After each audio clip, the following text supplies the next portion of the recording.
नमस्कार, मी सुचेंद्र आपलं सर्वांचं आन्सर रायटिंग सिरीज आत्मनिर्भरमध्ये स्वागत करतो।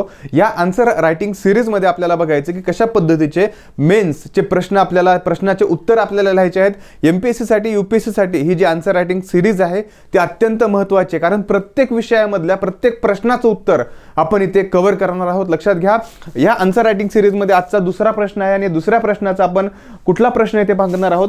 प्रश्न आहे India's relation with Israel. India आणि इस्रायलच्या संबंधावरती प्रश्न आलेला आहे। आयआरच्या दृष्टीने खूप हॉट टॉपिक आहे, महत्त्वाचा टॉपिक आहे, याच्यावरती प्रश्न विचारले जाऊ शकतात। लक्षात घ्या, भारताचे इस्रायल सोबत संबंध जे आहेत ते सध्या अधिक दृढ आणि विविध क्षेत्रामध्ये विस्तारलेले ते दिसून येत आहेत आणि हे संबंध मागे घेतले, रोल बॅक केले जाऊ शकत नाहीत। म्हणजे पहिले जे संबंध होते तशा प्रकारचे परत संबंध होऊ शकत नाहीत, याच्यावरती आपल्याला इथे चर्चा करायची आहे। या पद्धतीचा प्रश्न आहे। लक्षात घ्या, India's relation with the Israel have the late acquired depth and diversity which can not be roll back discuss करायचा आहे। हा जनरल स्टडी पेपर 2 मधला 2018 ला यूपीएससी मेन्स मध्ये आलेला प्रश्न। लक्षात घ्या, यूपीएससी मेन्स मध्ये विचारलेला 2018 चा प्रश्न आहे, 250 मार्काचा साठी। आता सुद्धा इस्रायलचा जो टॉपिक आहे, इस्रायल आणि पॅलेस्टाईनचा, तो आणखीन हॉट टॉपिक आपण म्हणला जाऊ शकतो, कारण आपण बघितलेलं की वॉर झोन आहे सध्या सुद्धा आणि मेन्स मध्ये याच्यावरती परीक्षेमध्ये प्रश्न विचारले जाऊ शकतात। याच्यावरती बघायचं आपल्याला की या प्रश्नाचे जे आहे याच्यामध्ये आपल्याला काय काय लिहायचं आहे। लक्षात घ्या, ह्याच्यामध्ये इस्रायल सोबतचे संबंध सध्या अधिक दृढ आणि विविध क्षेत्रामध्ये विस्तारलेले दिसून येत आहेत। कशा प्रकारचे संबंध आपले इस्रायलचे आणि भारताचे तयार झालेले आहेत हे आपल्याला लिहायचं आहे। यासोबतच हे संबंध परत पूर्वीच्या स्थितीवरती घेतले जाऊ शकत नाहीत किंवा पहिलेच्या कंडिशनमध्ये जाऊ शकत नाही, जेव्हा भारताचा आणि इस्रायलचं इथे जे संबंध आहेत ते इतके व्यवस्थित नव्हते। ओके, तर आपण इथे बघू शकतो की चर्चा करा म्हटलेल्या मग प्रस्तावनेमध्ये आपल्याला काय लिहायचं आहे, सगळ्यात महत्त्वाचं आहे। लक्षात घ्या, प्रस्तावनामध्ये आपल्याला काय मेन्शन करायचं आहे तर लक्षात घ्या, भारत इस्रायल संबंध, भारत इस्रायल रिलेशन हे 1992 मध्ये औपचारिक झालेले होते।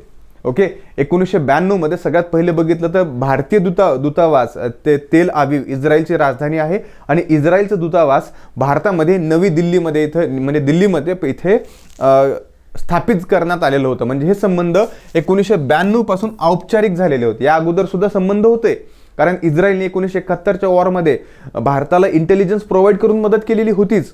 ओके, पण एवढे इस्टॅब्लिश नव्हते झालेले, परंतु 2014 नंतर या संबंधामध्ये लक्षणीय घनता आणि वेगवेगळ्या सेक्टरमध्ये सहकार्य जे आहे ते दिसून येते। हे संबंध संरक्षण असेल, शेती असेल, पाणी व्यवस्थापन असेल आणि तंत्रज्ञान असेल, या क्षेत्रामध्ये आता पुढे घेतलेले आपल्याला आढळतात।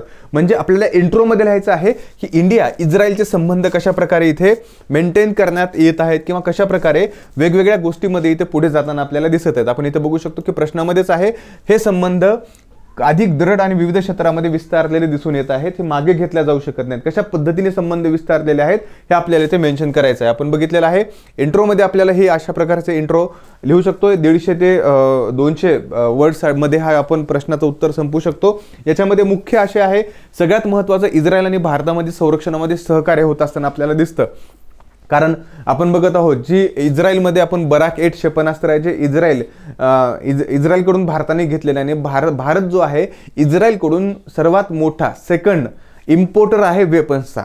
ओके, म्हणजे सगळ्यात पहिला महत्त्वाचं संरक्षण सहकार्य आहे। संरक्षण क्षेत्रामध्ये आपण बघू शकतो की इस्रायल हा भारताला काय करतो, वेगवेगळे संरक्षण उपकरणांचा एक महत्त्वाचा पुरवठादार आहे। संयुक्त संरक्षण संशोधन प्रकल्प, उदाहरणार्थ बराक 8 क्षेपणास्त्र इस्रायलकडून आपण घेतलेलं आहे। याच्यासोबतच कृषी आणि जल व्यवस्थापन, कृषीमध्ये सुद्धा इस्रायलचं योगदान भारताच्या कृषीमध्ये सुद्धा खूप मोठ्या प्रमाणामध्ये आहे। कसं, कारण आपल्याला माहिती आहे ठिबक सिंचन ही जी प्रणाली आहे ती कुठून आलेली आहे, ती इस्रायलकडून आपण घेतलेली आहे, राईट। मग कृषी आणि जल व्यवस्थापनामध्ये भारत इस्रायल कृषी सहयोग अंतर्गत 30 पेक्षा आपण म्हणू शकतो की अधिक केंद्र स्थापन केलेली आहे। त्याच्यामध्ये वॉटर रिसायकलिंग असेल, ड्रीप इरिगेशनमध्ये सहकार्य असेल।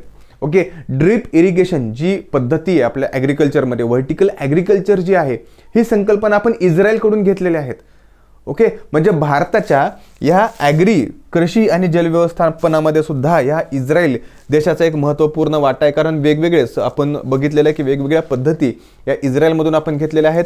तंत्रज्ञान आणि स्टार्टअपमध्ये सुद्धा आपण जेव्हा पाहतो, या तंत्रज्ञान आणि स्टार्टअपमध्ये सुद्धा सायबर सुरक्षा असेल, कृषी टेक असेल, डिफेन्स टेक्नॉलॉजी असेल, यासह स्टार्टअप वेगवेगळ्या सिस्टीममध्ये इस्रायलची आणि भारताची जी आहे ते भागीदारी आपल्याला दिसते।